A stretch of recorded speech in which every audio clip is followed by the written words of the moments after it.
What is up, everybody? This is Josh, and this is Stretton. And you are listening to SoutheastPitReport.com's podcast of Straight Out the Pit, Episode 2. Dos.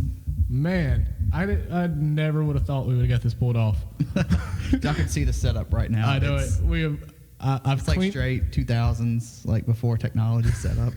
Like, seriously, I've cleaned out my office at the house, and I have a 1.5-year-old, so my office is not technically an office anymore. It's just a catch-all of all the crap that just is everywhere, plus stuff. Yeah, you got a picture frame behind us with no pictures of you, your family in it. Exactly, and I think, doesn't it even say family on it or something? Nah, it's just a bunch of random people. Hey, you want to know something funny? That was a wedding present from 5 years ago that we've still not hung up in the house. This setup looks like it's from 5 years ago. It does. It's awful. But anyways, thank you guys so much for checking us out here at SoutheastPitReport.com. Episode 1 went live last week. Go get that if you haven't. Yep, subscribe to the podcast. iTunes, SoundCloud. iTunes, SoundCloud, absolutely, man. We had a blast doing that. Had our last night from a Warped Tour on it. Those guys were a blast to talk to. And, man, we've got a treat for you guys today, man.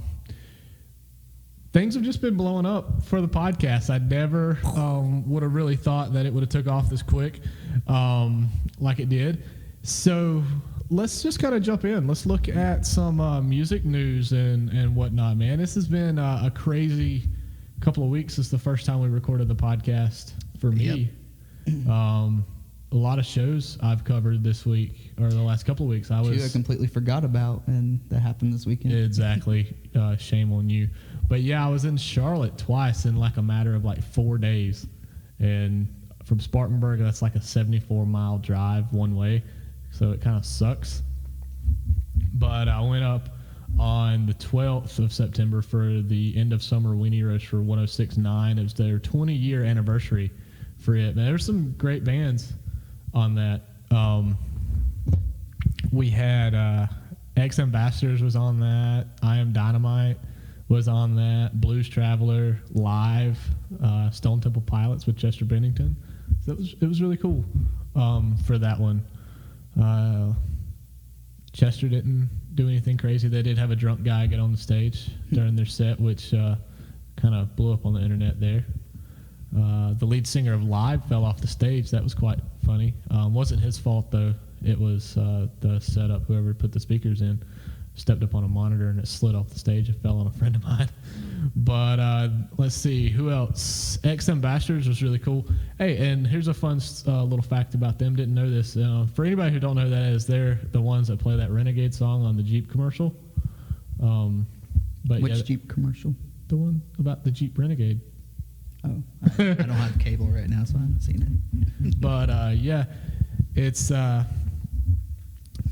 those guys. And fun fact, their keyboardist is blind.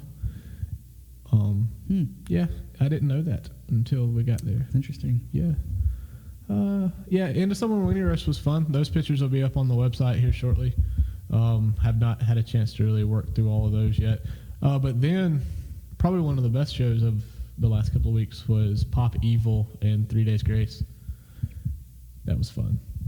I didn't go. Yeah, we know you didn't get to go, but that was kind of a nightmare there. Anyways, but I forget what was that? What was it that went on? Oh, what it was I got there. I've worked with Pop Evil and their PR guy several times, and then we got approved through Pop Evil, and then I get there and they tell me that I can't shoot 3 Days Grace because I didn't have separate approval through them. I'm like, that's never happened before. So they're, shout out to their press people and their management over at RCA. They tried their hardest to get us taken care of, but tour managers and things, they had just had it was almost impossible because it was the night of the show, like 45 minutes before they were supposed to play, and but yeah, that fell through. I still shot it from the crowd and got some decent shots, but anyways, moving on. Some sad news in the music world today. another venue's closed. Tremont and Charlotte. Yes, one of the very first venues that I ever shot at as a concert photographer. Yeah, it's an interesting venue too because it has 2 rooms, a big room where a lot of big bands play. It has like a smaller mid-sized venue on the side of it, so it's a pretty interesting setup. Kind of like the Masquerade, except it's all one level and all that. But yeah, like overall, like tons of venues are shutting down, like getting bought out by companies and all that. And well, getting bought out by companies, and I helped run before I got into doing Southeast Pit Report. I helped run a all-age music venue here in town, and it is almost impossible now to run a music venue, especially ones that cater to like smaller acts, because you're going to have those like regional bands that'll have a decent draw, but it's not always a sellout show. And I don't know, it's really hard to do that, especially for us. We were doing all age, so that means we weren't selling alcohol. And so that's like shooting yourself in the foot there to begin with. And I won't get into the whole story behind that, but that was when me and my partner at my recording studio got in on that. That was like a bunch of dudes with buckets trying to keep the Titanic from sinking. But that is another story for another day. But yeah, Tremont's closing, the Masquerade. Yeah, I think that's closing next year, so we got another year of the Masquerade. But, well, that's good. Oh, fun fact about them, I actually saw they're doing a hardcore version of Wrecking Ball. Wrecking Ball is doing another event there where I think it's a all Sweet. hardcore type festival. Wrecking Ball was really cool this year. I wish we could have got down to cover that. But yeah, man, I guess the biggest thing is on the takeaway from Tremont closing and Masquerade closing. Now, granted, that's not to mention the brewery a few years ago in Raleigh too. Yeah, that's another popular. That place was small, but you'd have bands like August Burns Red come in there and play and everything, which is pretty cool. Yeah, but I guess the biggest thing to take away from it is support your local venue. You'll see us a lot of times if you go watch a lot of our interviews and stuff on our YouTube channel and on our website. A lot of ours are done right here at our hometown venue of Ground Zero in Spartanburg. A ton of great bands have come through there over the years. Mick's been doing that for 20 years, if not longer. And cool thing about him though is he actually owns that place, so like somebody can't come in and say, "Hey, we're going to tear this down and build a condo here." Exactly. Yeah. So like he owns that's his place. So and not only that, Mick will tell you it comes down to not only just booking bands that are going to have a draw, but not just that, but just your local support. Yeah. He's got regulars that come in there just to go have a drink and don't even know what band's playing that night. Just they're still having fun. They're still there just having fun, enjoying music. And so I guess the biggest thing to take away from the stories of band or venues closing is just support your local scene, man. A lot of times it's local scenes will get to the point where they're just not a lot of people coming out. If you support your local scene, your local venue is going to stay there. It's not unless they just get bought out for condos to get built.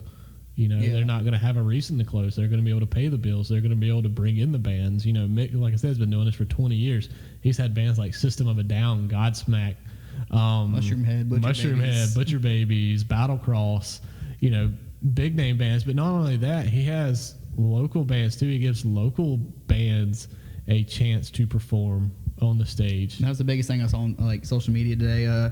Specifically, a band out of Charlotte, Blasted Vessels. They talking about how like that was one of their home venues because that's where they would play a lot. Now they have to travel like 2 hours to Ground Zero. I mean, an hour and a half to Ground Zero, maybe 2 hours to Greensboro just to play a local show because there's not many venues left that actually put on solely local shows. And I remember Tremont doing that a lot in their smaller room, and then of course Ground Zero here does that. But it's like all those Charlotte bands up in there, they have to. I mean, there's some smaller venues there, like the Millstone Club and all that they have, but yeah, nothing that does it like Tremont did. Yeah, anything. Tremont is just like our Ground Zero, and the Milestone is the same way. They do a lot of good shows there, but the people that own the Tremont, they put a lot of time and focus into that local scene. Very friendly people too. Great staff. Yeah, man. Yeah. They were great. They brought in a lot of great bands. Like I said, one of the very first touring acts that I ever shot as a concert photographer was Emory, our local guys, and they were on tour with Scary Kids Scaring Kids, Pierce the Veil before anybody really knew who Pierce the Veil was. Find me a time machine right now. I'd love to see Scaring Kids. All right, and then guess who was opener on that? I'm gonna say probably a big band who's probably. I'll give you a hint. They were on Warped Tour last year. Last year, not this year. Yeah, last year, 2000. What is it? 15? It's 2014. 2014, but they weren't on it. Sleeping with Sirens. Nope. Nope. It would be Motionless in White. Nope. The Devil Wears Prada. It was before Mikey knocked out his front tooth. Oh. So that tells you how long ago that was. My third guess would have been Memphis Mayfire, but they were on it this year too. And somebody else that I saw play there was Skillet, and they opened for Flyleaf. Okay. We covered Flyleaf early this year. So. Yeah, back down at another smaller venue of down in Columbia. But yeah, they opened for Flyleaf at that venue. So you can see, like, Tremont's had a bunch of people. And if you go on YouTube, it's still there. I promise you that Under Oath played there years ago. I bet. And it is on there. And it is a freaking packed house at that place, man. It was phenomenal. Speaking of Under Oath, we all know they're coming back, and another band is coming back from this scene. Yep. You may know them as Alexis on Fire, Dallas Green. Most of y'all know him from City and Color. He also did a collaboration with Pink. Forgot the name of that project, but they had. He actually toured with her too. Yeah, which I thought was really weird. Yeah, they had their own little EP or album come out. I never listened to it, but apparently that was a thing. And so he's been killing it in his solo stuff. But it looks like Alexis on Fire is coming back, and I know it. My God, if they open up for Under Oath on their reunion tour, that'd be sweet. I wonder who's going to be on that reunion tour. I think it's just Under Oath. I bet it will be, because they're playing Define the Great Line. I did see their AP reported in their article. I have the magazine. I haven't read it yet, but on their website they gave a little preview, and it said playing those two albums and some treats. So I'm guessing maybe in Florida, or wherever they go, Dallas Taylor's going to come out and do Where the Sun Sleeps or whatever. Maybe. I don't know. Maybe that'd be great. Dallas has got a lot of stuff going on. I don't know if you follow him on Facebook or anything. Green or Taylor? Dallas Taylor. Yeah. I got him on Facebook, but other than that, I haven't really seen anything. He's been doing a lot of movies and things. Oh, I have seen that, actually. He's doing, I don't know if it's a web series or what, but he's doing one called Blood Type or something. Yeah, I've seen him do headshots and everything. So. And if I'm not mistaken, I may be completely wrong and off base by this, but I'm pretty sure he was in Joe Dirt 2. I've not seen it, so I cannot. I've not seen the movie, but I'm pretty sure he was in Joe Dirt 2. He looks the part. I know it. I love Dallas, though. I've seen Mailing and Sons of Disaster tons of times. They actually played at Ground Zero not too long ago. Well, it's probably been 2 years ago. Yeah, actually, speaking of venues closing down, for those that don't know, I'm from Danville, Virginia, and we had a venue there called Plan B. Fun fact, I saw Motionless in White there being one of at Plan B? Wasn't that a Christian venue? Nope. I was thinking that was a Christian venue. It was originally called the Temple, and it was downtown, and then it got moved to another location, and they called it Plan B for, I guess it was the second venue the guy opened. But anyways, Motionless in White played there with a band called The Breathing Process. Jamie's Elsewhere was supposed to be on that, but they dropped off. But I was probably one of 2 or 3 people that paid to get into that show. So I got to hang out Motionless and White. They did not even wear the makeup. If you go on my Facebook, look at the pictures, they have no makeup on whatsoever. Here's a funny fact too. I used to play in a band when I was a senior in high school, and then the first 2 years of college and everything. But that was before Facebook, and it was when MySpace was still around. Some of you guys that are listening to this are probably like, what in the heck is MySpace? Justin Timberlake bought it, and it completely flopped because he tried to turn it into this music thing, and it never happened. But it's still there. It's still there, but nobody uses it anymore. It was what Facebook was before Facebook. But anyway, so I used to play in this pop punk band called Third String Heroes, and there's still some music out there, and if you Google it, you'll see a god-awful picture of me that used to be in the paper in Greenville. Because it was still there. So we got to talking about that with Wes when I talked to him about, hey, look, and sure enough, I Googled it, and it was still there. But so I got the bright idea one day. I was going to go on our old MySpace account and look at comments and stuff like that. And so I got scrolling through there, and one of the very first comments that we had on there was from Asking Alexandria. Oh, I can say when I was on MySpace, Owl City added me. I didn't add Owl City; he added me. Nice. For the longest time, I was like, "Who's Owl City?" Then he blew up. But back to what I was saying about my venue, Maylene. Like the show, the last I think Moto Grader was the last band to play there. But the next day, Maylene was supposed to play, and it was like in a warehouse district, and whoever owned all those warehouses owned that plot of land too. So they tore it down, and every time I go back home and drive by it, it's still torn down. And they haven't done anything with it yet, which is stupid because they tore it down. But like Maylene was supposed to play there. Maylene puts on such a great show. Yeah, and they couldn't because the venue got bought out, and they would not let them play like one last show there. That really. But I got to see them later that summer on the Scream the Prayer tour. Nice. So that was awesome. I missed that tour. I do too. I saw it a couple of years ago with Impending Doom. That was the last one. So they need to bring that back. But so Blink-182 is teasing some new music on Instagram. Okay, I have to come out and say I'm really not that big on Blink-182. Oh, come on, man. They're cool, but It's pop punk, man. I've never just really gotten into them to the point to where, oh my God, Blink-182, I have to go see them. Like, it's not. I've never seen them live. They were on tour with Green Day, and I missed it. I'm not big on Green Day either. I was back in high school. We're not friends anymore. You can stay on the podcast because it's going to be really stupid if I'm talking to myself.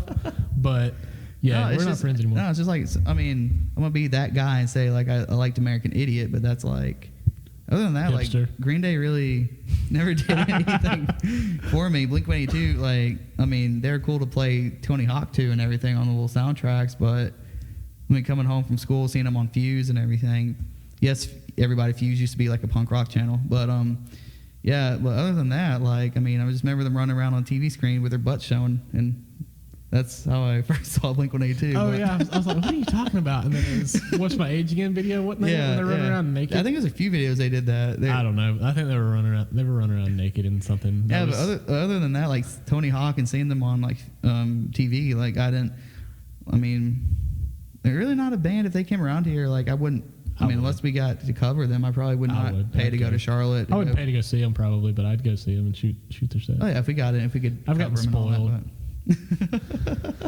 I've shot so many shows during the year that I get spoiled. But how about during Of Mice and Men lead singer getting electrocuted? He's been in the hospital quite a few times, actually. I know it. He's got, what is it, a heart Marfan syndrome, I think. Like a heart condition or something? Yeah, so dude man gets electrocuted by the microphone. So it happened to somebody else too. It happened to a friend of mine. Back when I played in a band, when I played in Third String Heroes, we used to tour with this band from the lower part of the state called Room 222, which went on to change their name to The Answer. But their lead singer, the same thing happened to him, and it was just faulty wiring in the mic, like something about the ground cable that was in it caused the screen to get electrified, and it shocked the crap out of him and put him in the hospital. It was Frankie from Amur. That's who else it happened to. There's a video of him on the screaming or whatever on stage, and he just like stops and drops like dead. He didn't die obviously, but it looks like obviously it looks like he dropped dead. Like that's who it was. Actually, I remember that fact. Anytime you see Amur, it is actually his ghost performing on stage. He did. Oh yeah, it is. Yeah, it's Frankie's anyways. Ghost.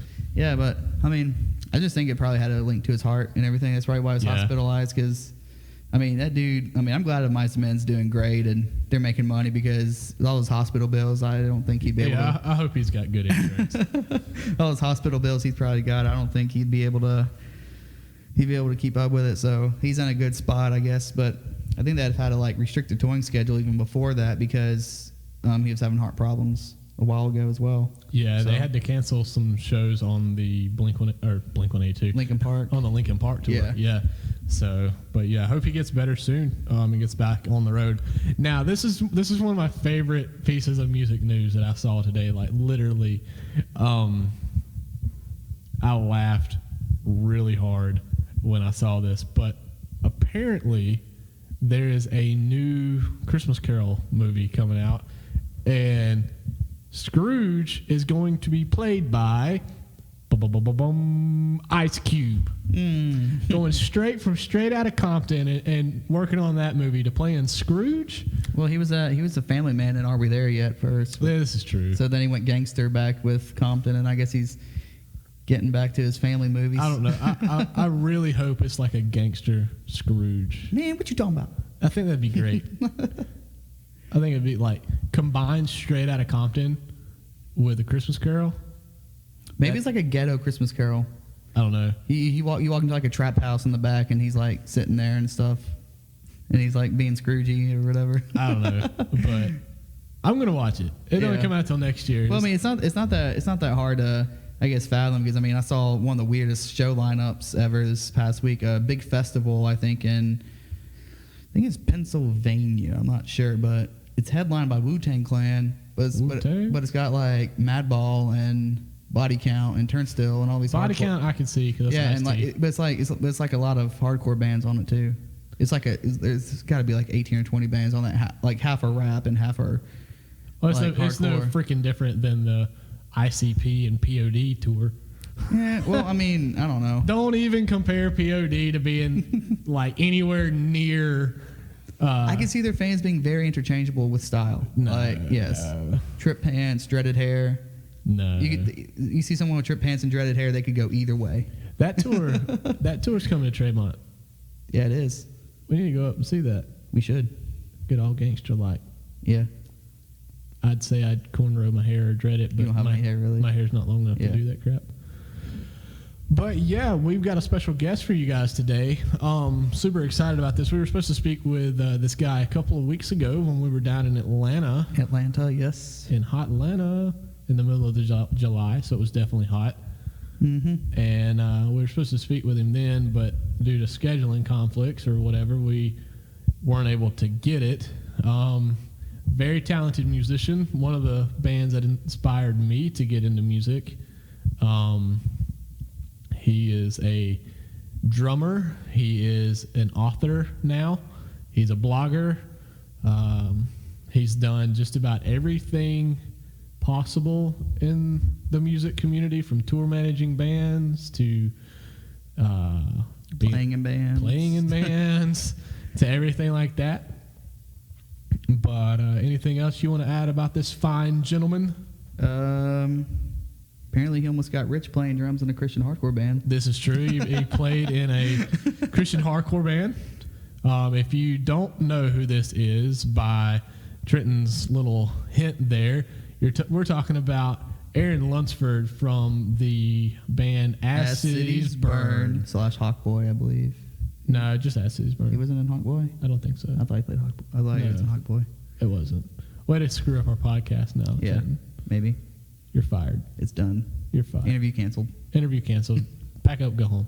Yep, bye. Drops mic. No, but for real though, his book, I've been reading his book. I think I'm on chapter 13 now, but it's great. Like, I'm not a big reader. I have trouble reading books. I have trouble reading my AP magazines I get in the mail just because I don't have the attention span to do it. But this guy, like, I mean, he writes like he's talking to you. Like, it's not all, I guess, fancied up and stuff like some authors are with their writing. It's very like blunt, in your face, raw kind of stuff. Like, hey, I want to say this because this is how I feel, and the editors don't like it. Well, like, kind of thing. And I think I like the way. So like it sucks you in and keeps you going and stuff. Yeah, I like the way he writes it. The title of the book, How I Almost Got Rich Playing Drums in a Christian Hardcore Band.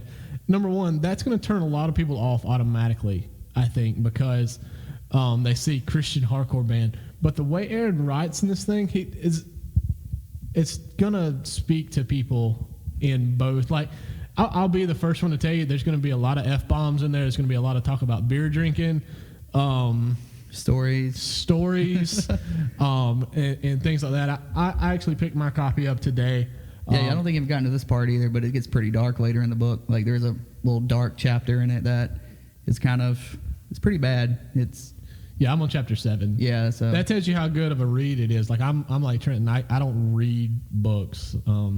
I tried to read The Lord of the Rings when I was in high school, and I'm like Trenton. I have the attention span of a gnat, And so, yeah, I just couldn't do it. And so I bought it today. I've been meaning to get it for a while now, but I picked it up today, and the very first day I started reading it, I've been reading it while I was at work, and I made it all the way halfway through chapter 7. So, yeah, I think the title is also kind of, you're talking about how it can turn people off. If you look at I doubt it's on the digital copy, but on the back of the description of the book, it says this is the story of quote unquote Christian hardcore band As Cities Burn. So it's kind of more like they were stuck with that label more than. Yeah, I think a lot of bands too that come from the Tooth and Nail and Solid State label, they automatically get labeled as a quote unquote Christian band. Mm-hmm. Yeah, just watch our He Is Legend interview and watch their reaction when I posed that question to him. Exactly. What was it like being on a Christian label and not being in a not only Christian band? Not only that, you have Amberlin, who has said time and time again that, hey, we're not a Christian band, but because they were on Tooth and Nail and everybody sees Tooth and Nail as a Christian label, they got stuck with you're a Christian band. And it was something that followed them through their entire career. Now, I'm not saying that the members of Amberlin aren't Christians or As Cities Burn aren't Christians, by no means. But what I'm saying is they didn't want that label on their band. And, Stephen Christian from Amberlin is getting ready to put out a worship album. Same thing like with Under Oath. They're not a Christian band anymore. But they were, though. Yeah, they had that they label. were. Yeah.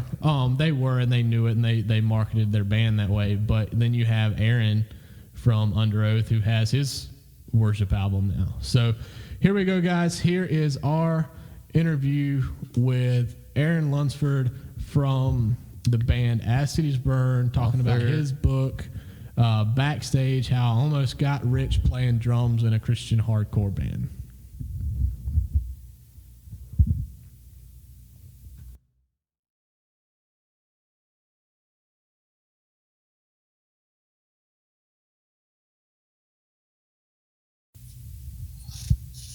All right, cool. Yeah, we're going. All right, so you can hear me good? Yeah, great. Awesome. All right, sweet. Cool, so I'm Josh, and this is Trenton. Hey, man.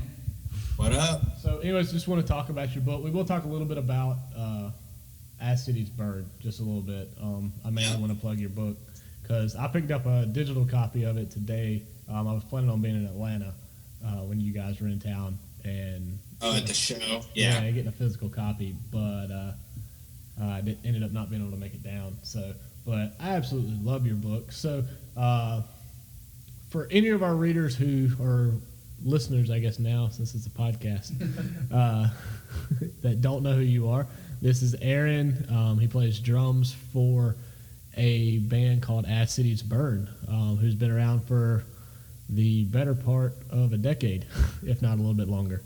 Yeah, I joined in 2003, so, all right, so I guess 12 or 13 years, yeah. What made you decide to actually write this book?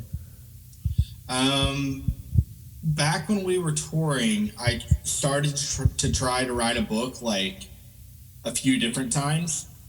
Like, I enjoyed writing, in school or whatever, and I enjoyed writing like the Live Journal or Zanga. I guess it was Zanga we had. Like the tour blogs, like you do a tour update or a studio journal or whatever.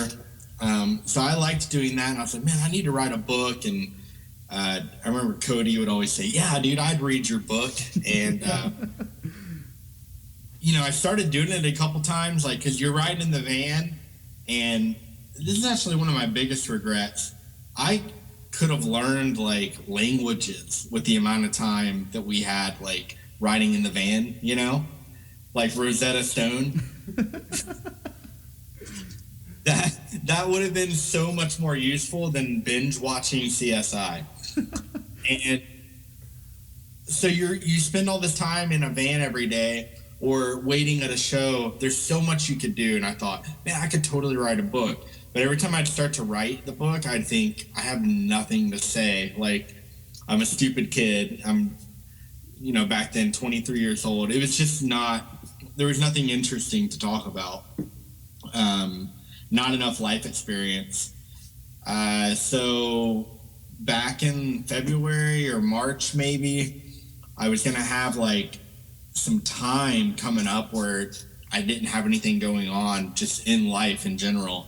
And I was washing dishes, and I said to my wife, I was like, maybe now's the time to write that As He's Burned book. We're coming up 10 years of our first record coming out. That might be good to like try to get that done and put it out. Like, and I just started throwing out all the different ideas I would write about and how I'd go about it. And then a week later, I started making an outline. And then a week after that, I just sat down and started writing it. So the fact that I actually did it is kind of amazing. So, not like the book is amazing. Just it is amazing though. Well, I'm glad you like it, but the idea of saying, I'm going to write a book, and then you actually go do it and finish it and put it out for people to read, it's a little bit insane. So, especially coming from band world where you do it with 4 other dudes, and this is just all on I'm alone in it. A bit scary. So, but it just started happening. I just started typing and felt good. And I was like, all right, well, I guess I'm just going to finish it and do it. So, yeah, we were talking earlier about how we're not big on reading books and stuff, but I actually was able to get a early copy at the Atlanta show and everything. And it's so good that it's one of those books where I don't want to stop reading. So I've kind of like put it off. Every now I'll read a few chapters, set it down for a few days, and then read some more because I just don't want it to end. But you don't want to read it all in one day. Yeah, no, not one of those kind of guys. But no, but it's like very easy to read, and it feels like you're talking to us through words as you are right now on this conversation. And so like, did you just kind of just like, hey, I'm just going to write this down without really thinking about, oh, this isn't how an author should word things or anything like that? Like it was more like talking and like a conversation, basically. Yeah, one of my least favorite criticisms in general, as far as my writing goes, which I get it every once in a while, is, well, this just seems really unprofessional, or he sounds really uneducated. And I'm always like, yeah, I dropped out of college to join a band. Like, I'm not educated, and I'm not a professional author. So it was just like, I'm just going to write this shit down how I think of it in my head, and whatever comes out is fine, and it'll be raw or it'll be honest and super rough around the edges, which is the way I even like to make music. Like I don't like to overproduce and polish things up and make them perfect. So yeah, I don't know. The idea of like, okay, this is how an author would do it, or this is how you should do it, that never really registered to me. I was like, I only know one way to do it. That's the way. I'm just going to write it how I think and talk, or That was one thing that I've really enjoyed. Like I picked up a digital copy today, and if my supervisor or my manager at my day job somehow stumbles upon this podcast, I'm probably going to get fired because I spent the majority of today reading your book at work. And so I read over half your book already just today. But that's one thing that I liked was how raw it was. The title of your book is How I Almost Got Rich Playing Drums in a Christian Hardcore Band. Everybody's already got this persona in their mind that it's supposed to be so church cookie cutter, I guess, so to speak, and it's rough and raw, and it's not your average book that you would think that has that title. And I was actually in a bookstore the other day, and I looked in the Christian section just to see if your book was sitting in there because of the title, but I didn't see it sitting there. Yeah, real distribution, like, the whole Bad Christian brand and business model is a super DIY type of thing. I don't think Lifeway Christian stores would want to carry my book. There's a few too many bucks and C's and stuff like that in it, but that's like, that whole kind of rawness and like the cursing. I said this on another podcast. People have kind of said that I'm just trying to be shocking or trying to break out of my Christian shell or whatever.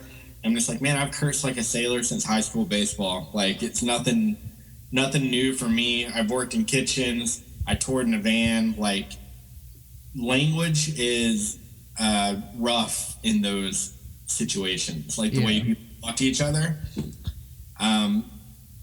So it's just the way I talk and the way I kind of view things. But no Christian bookstores, I don't think. So I don't think we'll be picking it up. Well, one thing I want to ask you before we get into, like, I guess some deeper stuff in your book is kind of like in the beginning you're talking about, not knowing if y'all were going to like get a deal or if you're going to put your record out, and touring, playing a show with a bunch of jam bands in a barn or something like that. So like, even today there's really not many bands coming out of the Louisiana area. And so like, what was it really like coming out, from an area that's not really known for, I guess, post-hardcore or screamo music and everything? Well, it kind of felt like, and I don't want to sound too like self-important for like how our band was, but there was the scene like in Baton Rouge and New Orleans and North Shore New Orleans, which is where all the rich white kids live. And there was a scene there of hardcore bands and screamo bands and metal bands and stuff like that. But it was small compared to the overall college kind of bro Dave Matthews scene, or the Louisiana, like I mentioned Zydeco, which I don't know if y'all know what Zydeco is, but it's wild. It's like country music in Louisiana with accordions and stuff like that. Up tempo, Which is better, Zydeco or the noise band that you referred to in your book? I like Zydeco. Zydeco is fun. If anything, it's fun. It's weird, but it's fun. But so I feel like maybe As Cities Burn was helping propel and carve out a scene in South Louisiana that wasn't already there. And it was a counterculture thing, like LSU, this big SEC school, which was mostly frat guys and sorority girls. And then there's this small section of kids that were into punk and hardcore and all these different types of bands. And so, our style of music, it just fit right into that. And those bands were just the bands that we listened to. Like I grew up a pop punk ska kid or whatever, or listening to, 90s alt rock and Smashing Pumpkins. And the same with the other guys in As Cities Burn. They were really at that time, they were super into Norma Jean and a lot of the stuff that was coming out on Solid State and other hardcore bands. So it was a little weird for me coming from Arkansas. That's where I moved from, going to Louisiana and see this scene just kind of thriving in a situation that you wouldn't expect it to. But even since then, it's not like you've seen like a lot of bands come out of Louisiana in our genre or our scene. So, which I think is different. Like where Under Oath is from, you have like in Florida, tons of bands in our genre and scene have come out of Florida, right? But South Louisiana is just a different world. So one thing that I really liked about your book so far that I've been reading is the fact that you guys got out there and busted tail to get where you guys got. Like you said, you dropped out of college and you decided, hey, I'm moving to Louisiana. I'm packing my stuff up and I'm going, no questions asked. And you guys got in a van and toured for a year and even longer than that and busted tail to get to where you guys were. There wasn't Spotify back then where pretty much anybody could put music on. There wasn't. I think there was Pure Volume because I was playing in a band about MySpace, maybe. I was playing in a band about that same time. It was mp3.com. Yeah. And it was before Pure Volume, which I think mp3.com might have turned into Pure Volume.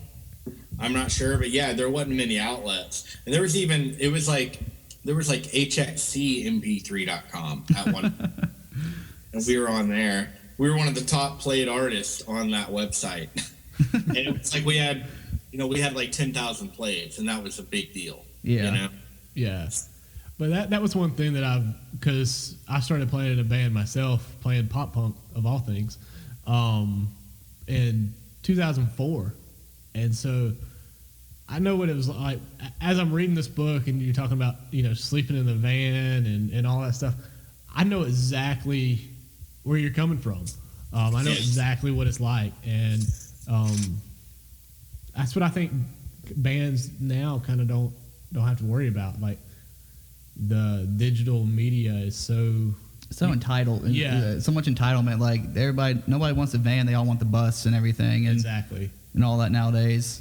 So yeah, it's hard to speak to that. Like, and I think you even mentioned that. Like, I don't know what it's like.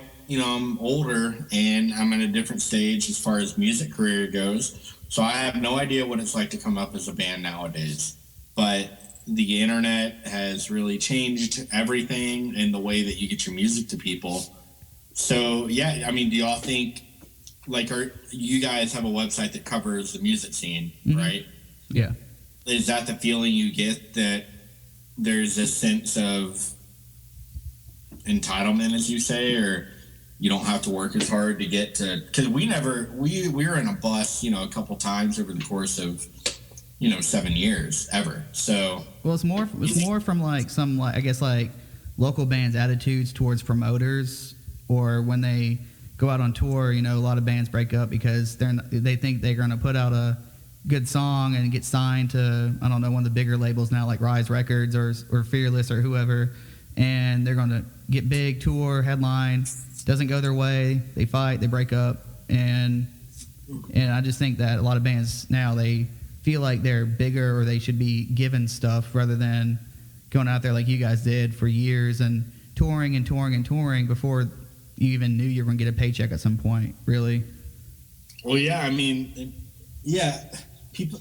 I get a lot of criticism that I talk about money too much, but after a little while, you got to start thinking about money. If you're going out on the road for 202 or 250 days a year, that means you don't have a job. Yeah. Yeah. And so you have to think about money, and you have to think about where things are headed.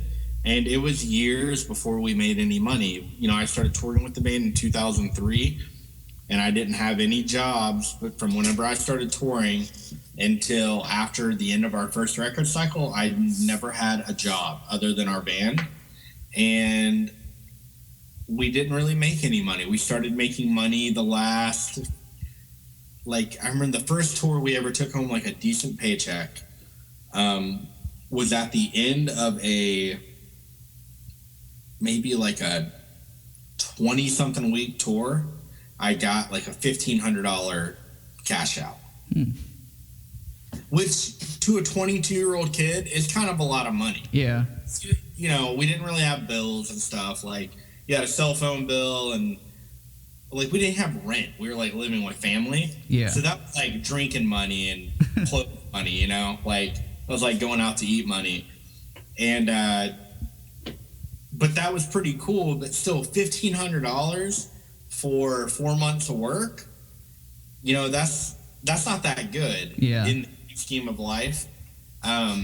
So yeah, it is really hard to make money as a band, and back then there also wasn't as many revenue streams available as there are now, selling your music online and stuff like that independently.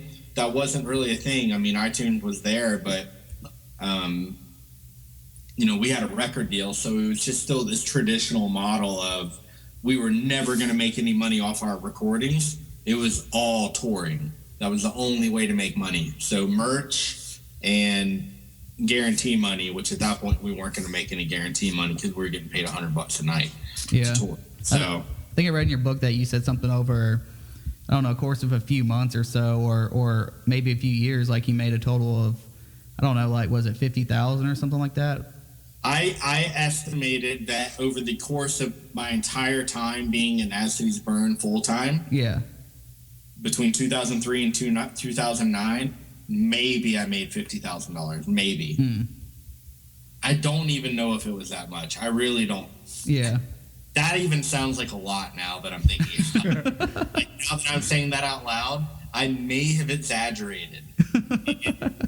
in the minds of many people, we were a very, very successful band. Yeah. And we were in a lot of ways, and I'm proud of what we did. But as far as just life goes, $50,000 in 6 years is not a lot of money. Oh yeah, yeah. I don't care who you are, so that's poor. That's really, really poor. Yeah. I think you mentioned in the book that y'all were living below the poverty line for all those years. Basically, y'all were basically in poverty for the most part. Yeah, basically. Yeah. So, and that I hate for it to come off as sounding like complaining, because it was fun. Like, we were just having fun. You don't have a lot of responsibilities, and so you can do it, But when you look at the grand scheme of life and where you're trying to go with your career, you don't want to stay there, and you'd like to move past that. And that's the whole title of the book, is kind of just a dig at ourselves and a dig at the Christian music industry, and a little bit of envy for our peers. Like, a lot of our friends that were in bands went on to make good livings being in a band. Yeah. But we didn't, so. If you had to do it over again, because Acid is Burned, I don't know if you guys intentionally started out with that Christian label, like Christian band label type thing, or if it just, I guess, something that got thrown on you because of the label that you were on. But would you market the band a little bit different than a Christian band? I don't know. I mean, we never tried to. One of our big concerns about signing with Tooth and Nail was that whole Christian thing, because our lyrics had a lot of spirituality in them, and it was no secret that we were Christians and we cared about that and stuff. But we always talked about how we didn't want to get stuck in that market, or pigeonholed is the word we always used, and or the phrase. And so, yeah, signing with Tooth and Nail, we were concerned. We were talking to a couple other labels, Militia Group. There might have been one more label, I can't remember, but I don't know. Tooth and Nail was really good for us in Solid State. That was like where all the kids that were going to like our band, that's where they were. They were into that brand. They were listening to all those bands, like Under Oath, Norman, Beloved, Dead Poetic, and all that stuff. So those were the kids that, we needed to go after to get to try to listen to our music. So I don't know if I would change anything on that front. I would change some of our touring decisions as far as who we toured with. We might have been a little more careful about, mainly not for Christian reasons, but for just quality. Like, we toured with this band called Alisana. Oh, I remember those guys, yeah. Yeah, and it was after we had put out Come Now Sleep, which was basically a indie, spacey rock record, and they were a screamo scene wear gothic makeup band, and we toured with them, and I don't know why we did that. So those are the things I would change, but I mean, Solid State was the right place for us at the beginning anyway. So another thing about the Christian music industry, which you think a whole chapter of your book is kind of like talking about that in a way. You talk about like a lot, like kind of come off as like the, CCM side of it, especially. It's kind of, you got like it's just kind of like a dark, hidden mystery, kind of like on the outside it's all pretty and popped up for, worship arenas or worship shows, tours, radio and all that. But, somebody has a dark secret and it's exposed, that guy's career is over. I mean, is it really kind of like, is it really that dark? Is the CCM industry really that bad, or? I don't know. I was just talking to a friend about this today, about how I was talking about writing another book, and I was like, I want to do like an expose on the Christian music industry. And he was like, you know a lot and you've seen some stuff, but you don't even know, like, if you started interviewing people, it would bum you out so bad. Like, all the behind the scenes stuff about the CCM, like, cause we weren't in CCM, we were in this kind of alternative outskirts of the Christian music industry and they don't really take us that seriously. But if you got into like the big money stuff, it'd probably fuck you up a little bit as far as, just how messed up it maybe is. And so I don't even know what to say about it, because like he was saying, like, there's just so much stuff you probably don't even know about or hadn't even thought about that would make you just, disgusted or whatever. It's all about money is what it comes down to. The same people that own Kanye West and Beyonce and 9 Inch Nails and Marilyn Manson or whatever shitty stuff you could think about, those are the bad people, the secular people. They all own the Christian music industry too. So, like Capitol, right? Mm-hmm. Capitol Records. The biggest Christian label is Capitol Christian Music Group. So it's the same people that own normal Capitol Records, right? Yeah.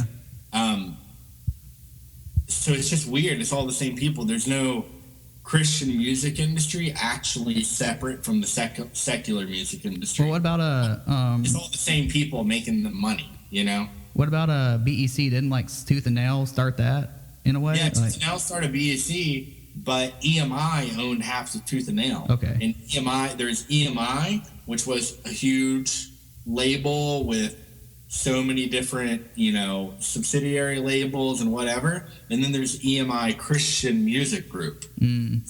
All the major labels that put out all the shit you hear on the radio, on normal radio, also have a Christian division that they own. So it's just it's a market. It is not a ministry, So would you go as far as to say, kind of like when the whole thing with Tim LaBeouf of Vesely Dying went down, they were came out and said, they were parading as a Christian band for sales for a long time, and they kind of dropped the whole Christian thing internally, a long time ago. Do you think maybe some of these Christian artists on the radio are the same way? They're not actually a Christian singer, but they do these things anyway for money? I wouldn't be surprised. I mean, I'm not going to I don't listen to Christian radio, and I don't really know a lot of those people, but sure, why not? I always say if I wasn't a Christian, I would start a Christian band so quick. That was one thing that I said too. I was talking to a friend of mine about playing in a band. I was like, if I was ever get back into playing music full time, I would either start a Christian band that went around the churches and played in churches, or I'd start a bar band. Because those are the two types of bands that you're going to make money. Didn't you say you played in a band that did churches and y'all made more money than you did in your pop punk band or whatever? Yeah, I played in a praise and worship team that went around playing See at the Pole rallies and crap like that.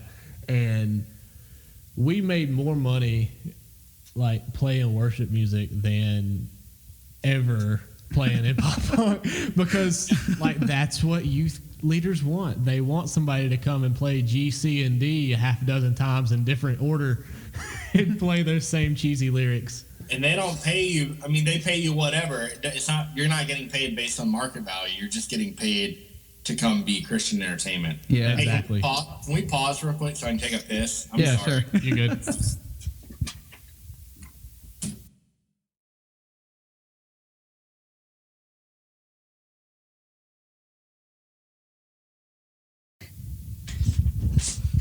Not a problem. That's why podcasting is cool.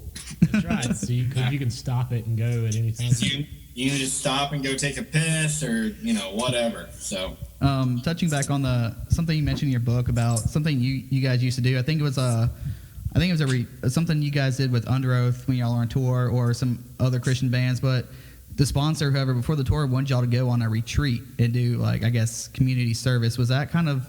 I mean, did that sound, for all you guys and, those Christian bands? I mean, I know, Under Oath are in a different headspace with their Christianity now than they were back then. But, I mean, was that kind of behind, all that work and stuff? Were y'all just kind of this is so youth group. This is so, Sunday school. We play, heavy music, but we're having to do this kind of, youth group type retreat stuff or whatever. Well, that retreat was...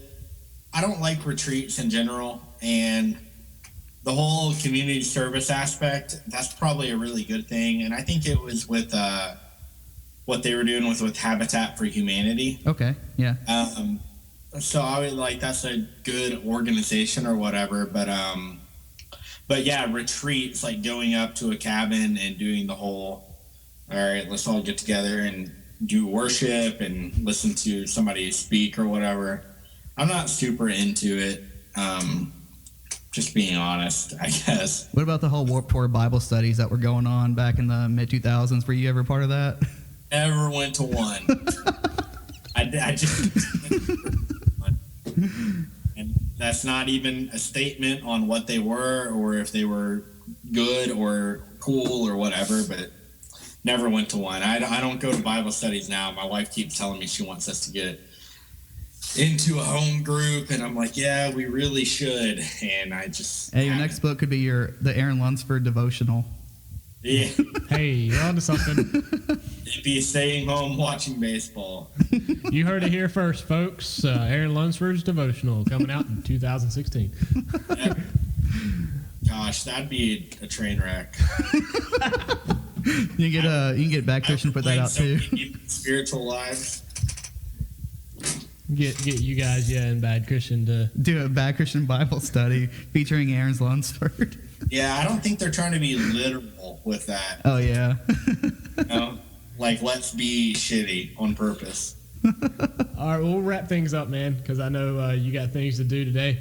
So you got any other things as far as books you're looking at maybe putting out other than what you spoke about earlier? I have a lot of ideas. All right, so this is really stupid, or not stupid, but I want to do a cookbook really bad, and I don't know how many people would buy that, but I cook a lot, and I've cooked professionally. Oh wow. And I care about cooking and baseball way more than I care about music. But nobody's gonna buy a book about cooking and baseball. You never know. You never know.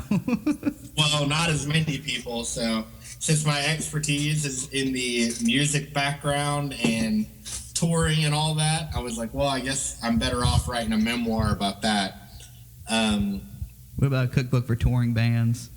Hey. Oh, that would be no chance. There's no cooking opportunities on tour, so.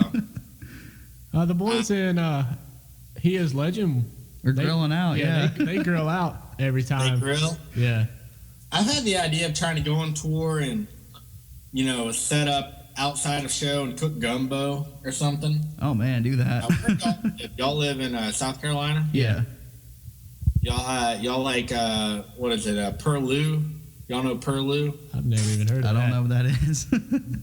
Let me look it up real quick. Shrimp. Y'all aren't in Low Country? No, we're in the upstate. We're like around the Greenville, Spartanburg area. Okay. Yeah. Down in Low Country, you'd get like shrimp and andouille Perlou or shrimp and oyster Perlou. It's like jambalaya. You ever had jambalaya? Oh yeah. Gotcha. Yeah. It's kind of like jambalaya a little bit, but Okay. they call it Perlou down in Low Country. But y'all don't do like Low Country seafood boils? Occasionally they'll have those around here. So. Yeah. What do Up here it's more like barbecue. barbecue? Yeah. Yeah, we're barbecue and ribs and just grilling out type of Do stuff. y'all do the mustard up there or vinegar, or what do y'all do? I like mustard. Yeah, I do mustard base. Y'all do mustard? Okay. So. My dad's from Charlotte, and they got the vinegar. Oh, okay. Gotcha. So, all right. Anything else you want to plug real quick before we wrap this up? I mean, just go buy that book, man. Every day trying to sell that book. So you can get it on Amazon, Kindle, trying to get it out on iBook. And then the best place to buy it, we get the most money if you buy it from Bad Christian. So, Yeah. Okay. yeah. Last question. Who are you voting for? I'm just kidding.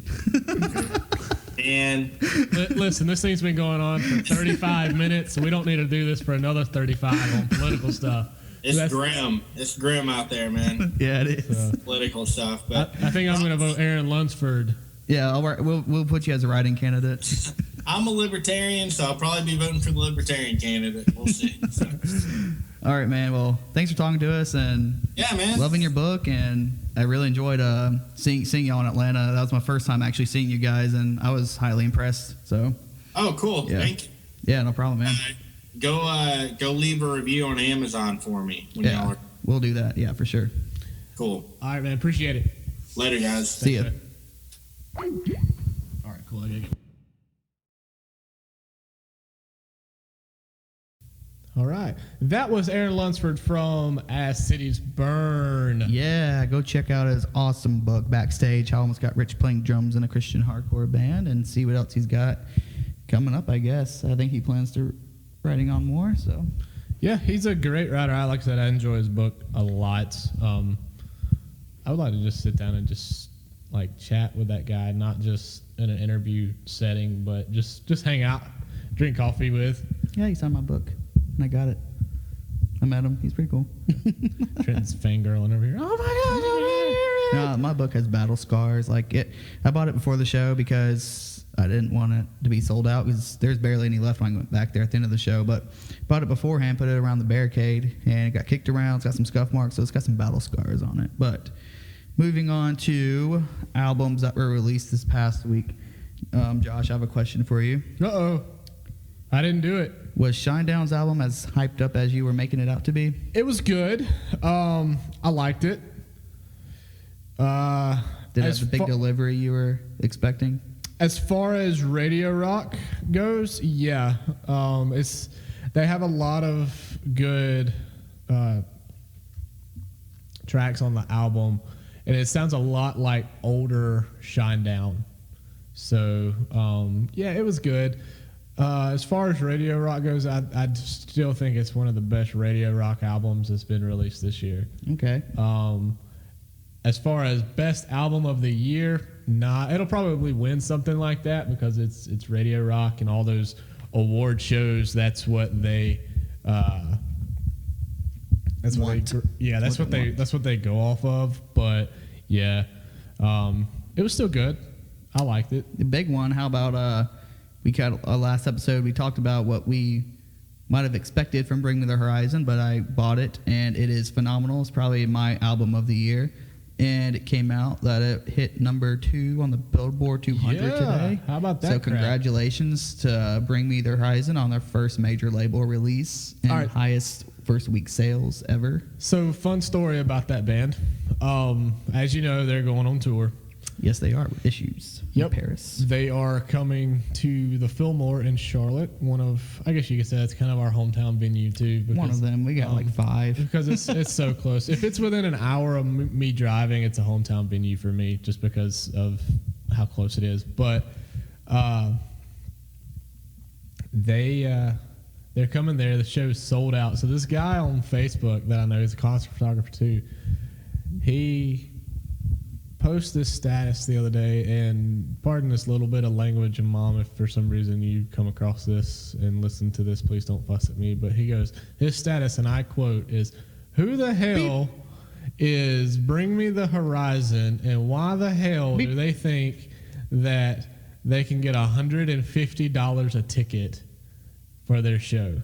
Because he had went on Live Nation's website where you can like resell tickets and buy tickets through them, and like he's flipping out because of that. He's flipping out because he thinks that Bring Me the Horizon is asking $150 for their tickets. That happened with Under Oath's quote unquote, we can say quote unquote farewell show when I went to go see him. Like first date in Atlanta that they initially put out was sold out, but it was just a bunch of people buying tickets and upping the price, and then they announced another second show there, and so people like me who weren't going to drop $200 to go see Under Oath bought them at a highly, highly, highly lower price. So yeah, it was ridiculous. Now, like I had to comment on this dude's status. I was like, FYI, that's just people trying to resell the ticket. It's not what they actually sold it for. They probably sold it for at the most 40 or 45 at the most. I've not seen lowest probably like 30. Now keep in mind we've had bands come through the Fillmore like Marshall Tucker, Motorhead and Anthrax is coming in a couple of weeks. Nothing more with Periphery. They're a big band. But that wasn't a big like hard rock tour though. But so I've not looked to see what tickets are going for those things, but normally the most expensive ticket that I've seen at the Fillmore is like $60, and that's reasonable. I almost paid $45 to go see Kesha this past weekend, but I didn't want to go by myself, so I didn't go. It's Kesha. You didn't miss much. I actually like her. I posted on Facebook that I could honestly see, because of the way music genres are now, the way like heavy music is catching up with modern like pop music, that I could honestly see his tour with her, Breathe Carolina, Metro Station, and Issues and Palisades. Speaking of tours in Metro Station, how about Metro Station of Falling in Reverse? I just want to hear Attila play the call out with Falling in Reverse. I mean, Ronnie loves the song. He said Franz is the only guy that have the balls to call him out or anything, so he respects him. But so there's not going to be any bro band beef or anything like that. Yeah, but right. It's I just think it's hilarious. It's Ronnie. Is it just me, or does Trey Cyrus look like Ronnie Radke? He does. Honestly, you could put both of them side by side. They could pass for twin brothers. Yeah. Moving on to other albums, though. One I was impressed with before we get to our big one. Yes, there is a bigger one, the Bring the Horizon in our books, but XXI, a new band on Tooth and Nail, I had high hopes for them, and they exceeded them. I tried to buy a copy today, but the guy at a local music store said hard copies aren't coming out till this Friday, so I'll stick with Spotify for now. But I don't have the name of the album in front of me, so I forgot what it's called. But must not have been too great.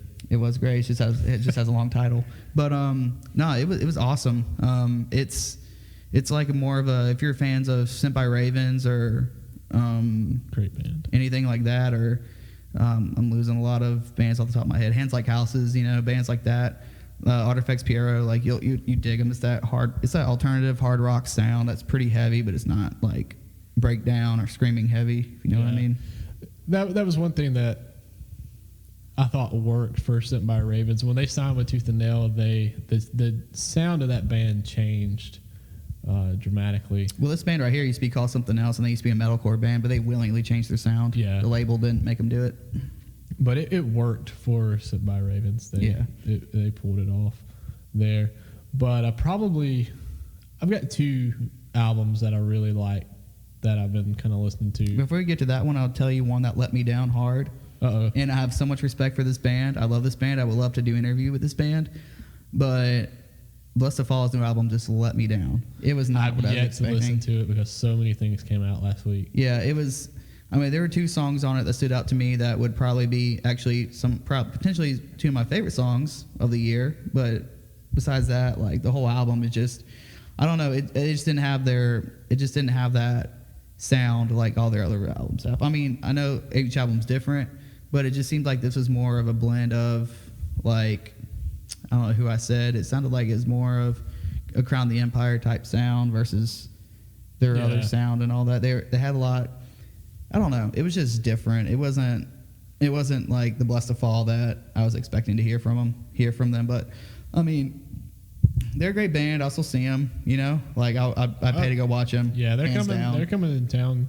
I mean, I think they're one of the most underrated bands in the scene. Like those guys can headline and draw a crowd, but they don't get a lot of press for some reason. Yeah. At least from what I've seen. But no, Blessed to Fall, they're a great band. It's just that I was I was really hyped up. Yeah, I was really hyped up for their album, and it just, I don't know, maybe it'll change my mind in a few weeks or so. But just the first listen through and everything, it just didn't really do much like I was expecting it to do. So, the two albums that I've really been like listening to this week, I'm gonna start with, I'm gonna say my second favorite of the two, but Crossfaith from Japan. I'll let you handle this one. I haven't heard it yet. Yeah, it's great. I really enjoy it. They got a bunch of cool like collabs on that. Like they got Skindred on this thing. First of all, number one, this, if you don't know who that is, they're a metal band from Japan, and like it always trips me out when you have bands like that from like another country, because I'm thinking, oh, you're gonna be speaking in your native tongue, and no, these guys are like doing hardcore and metal in English, which is really cool.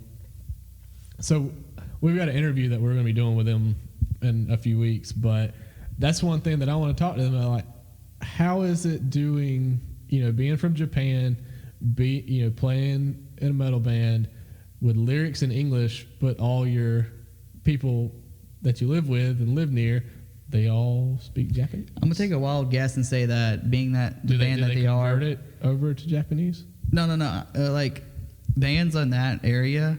There was another one. A lot of you guys remember them. I don't know.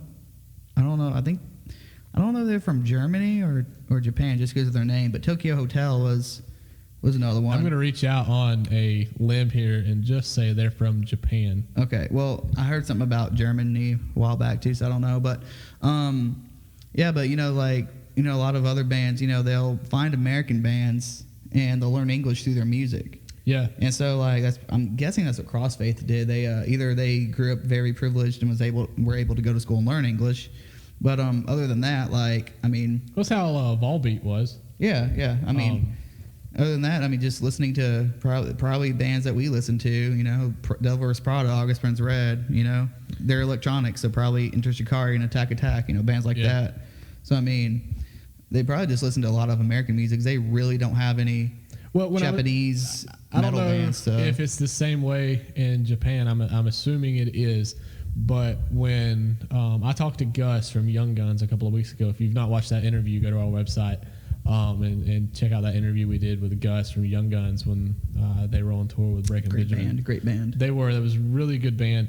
But we were talking, and I kind of asked him the same question. I was like, what's it like being a band from the UK that comes here in the US and sees such a great response to your music? And he was telling me that over in the UK they don't have like traditional radio stations like they have like nationwide, so there's not really a rock radio station over there. So it's like a radio station that can appeal to everybody. So obviously your mainstream music, you may have a little bit of rock like Nickelback or somebody like that goes on there, Shine Down, bands like that would be on that type of radio station. But he said there's no like local stations for you to really call in and request your favorite band like there are here in the US, and that is really hard to get your music on the radio over there. So I'm assuming it's probably the same way with Japan, and it may be just me looking in, being an outsider looking in, assuming that, but I would say it's probably there's no hard core stations like that over there. I don't know. I think I'm not sure, but the one band on tour with All Time Low, Sleeping with Sirens, I think One OK Go, whatever they're called, I think they're from Japan too. I don't know. Yeah, I don't know. I think Tyler Carter from Issues, I think they've been in Japan recently, and they've been, I don't know if it's the same band or not, but they've been, I forgot their name, but they were hyping up another heavy Japanese band that they've been, I guess, hanging out with. Baby Metal? Huh? Baby Metal? No. This is like all guys or whatever. So Baby Metal is horrible. I'm sorry for anybody who likes that. All right. On to the last one, and I think this is my favorite by far. Burn Me the Horizons is my favorite by far, but it's still, this one still blew me away and took me back 10 years, and I loved every single minute of it. And so we are talking about Hawthorne Heights' new EP called Hurt. That thing is amazing. That album, or EP, because there's only 8 tracks on it. But I don't know why they just didn't knock out 2 more. No, I think it's perfect the way it is. It is perfect. I would rather have a solid EP than a band that's gone in and tried to push out like 12 tracks. They could have done 2 acoustic tracks to it or something. But first of all, straight out the gate, you have the very first track on there, and it so reminded me of Brand New, which was awesome. Like as soon as I was listening to it, I text Trenton and I was like, this Hawthorne Heights album has me thinking it's brand new. And I told him, I was like, through the whole time I was listening, I was like, lyrically, same here. Like, I mean, they have one song where it's like, I followed your taillights got closer as I followed you home. And, right. That kind of stuff is just like, I know that's very simple, might sound creepy in a way, but I mean, it's like, it's very mid-2000s emo writing and everything. Like, it's simple stuff like that. Like, the average person probably wouldn't go down the road and think about those taillights are getting closer because I'm following you, Like, that's, it's simple writing like that goes a long way to me. If you listen to track number 1, which is called There's a Kid Part 3, It sounds just like something that would have been taken straight off of Brand New's God and the Devil Raging Inside of Me. And Aaron, if you come back and listen to this podcast because you're on here, because you mentioned that album and how they ripped off that sound from somebody, I'm sorry. He mentions that in his book. Yes, he did. Yes, he did. So, but it sounds just like something Brand New would have put out, which I'm a huge Brand New fan. I saw them not too long ago in Charlotte. But then as soon as that's done, their latest single, The Darkest Times, kicks in, and I swear it's straight off of something from Silence in Black and White. The other one, if you go down, I think it's, I want to say it's the track after that, Common Crook, I believe. That's the only song with when they're screaming that. I think it's just because he's screaming like one phrase over and over versus like a full chorus or phrase like in other songs. But it's the only song on there where the screaming sounds almost exactly like Casey did. I think whoever's doing the screaming in The Darkest Times sounds like Casey. Yeah, like there's some on there where the phrasing, like you can tell the technique's the same and everything. But like that one where I think the one word where he's saying is something right or whatever. The last word he says is right, and I was just like, oh my God, this sounds just like how Casey did it back in the day and all that. But yeah, I was so impressed with that album. And then a buddy of mine who I used to play in a band with and actually work with, I was telling him, I was like, Hawthorne Heights has got a new EP out. And he's like, dude, what? They're even still around? Yeah, if you go on their Spotify, they have like 2 more albums before this one. Yeah. And then they have like 2 EPs before this one from like 2012. And so they've been putting out music. Those 2 EPs they put out like weren't that bad, but this is like the first thing they put out in a long time where they're I'm saying they're back. Like they're not just putting out music just because of their name and everything. But, I saw them at Tremont too. Yeah, I have yet to see that. Actually, they were, I think it was 2011 or 12 Warped Tour. I was walking in and there was a certain song playing and I'm like, I've heard this before. I don't know who it is though. Ohio's for Lovers. No, I think it was a Sorry. Sorry. Yeah, off of I forgot the game. No, the Hawthorne Heights song. Saying sorry or whatever, but that song, idea what I'm talking about. That song was sorry, huh? Oh yeah, I know that game, Little Ponds and stuff, Back to Start, whatever. But no, like they were playing that song and I was walking in and I was just like, I've heard this song before, and I was like, wait, that's Hawthorne Heights. So I didn't get to go watch them or anything, but they were great. I've never actually seen them, but I heard them going to Warped Tour. So I saw them at Warped Tour in 2005. I saw them at Tremont with Sugar Cult.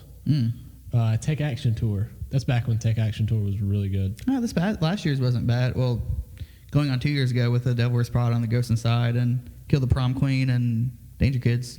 I won free tickets to that one. I saw Kill the Prom Queen at Warped Tour this year. They were good. Yeah. Did who? I'm trying to think of who that is playing. Or no, he's the guitar tech for them now. He filled in for them for a long time. But Corey, the old guitar player for Impending Doom, played and is teching for them now. Okay, yeah, same thing with Jonah, the old one of the old guitar players for Bring Me the Horizon. He's the one who got I Killed the Prom Queen back going. Really? So didn't know that. Yeah. But anyway, so check those albums out. They were great. Anything else? I think that's it. That's all we got. All right. This week. That's it. Thank you guys for listening, and make sure you subscribe to the channel, share it with your friends, and hey, do this for us. Make sure that you sign on to iTunes and you rate our podcast. Write a review if you liked it. Tell us if we sound like idiots. Tell us. Well, I know that. That's one thing I hate most about this thing is that I absolutely hate the sound of my own voice. Oh, go on Amazon. Aaron Lunsford's been posting on Facebook to leave a review on Amazon. That matters to Amazon with books and stuff. So yep, it's very important to go leave a review. You can pick up a physical copy from Amazon, or you can go over to badchristian.com and pick up a digital copy. Exactly. But just either way, just go on Amazon, leave a review for his book. He will greatly appreciate it. It'll mean a lot to him.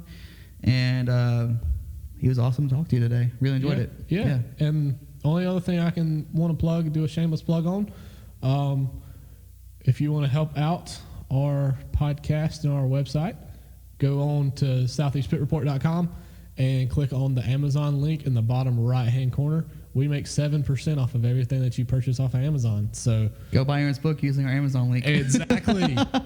Exactly. Go buy Aaron's book on our Amazon link.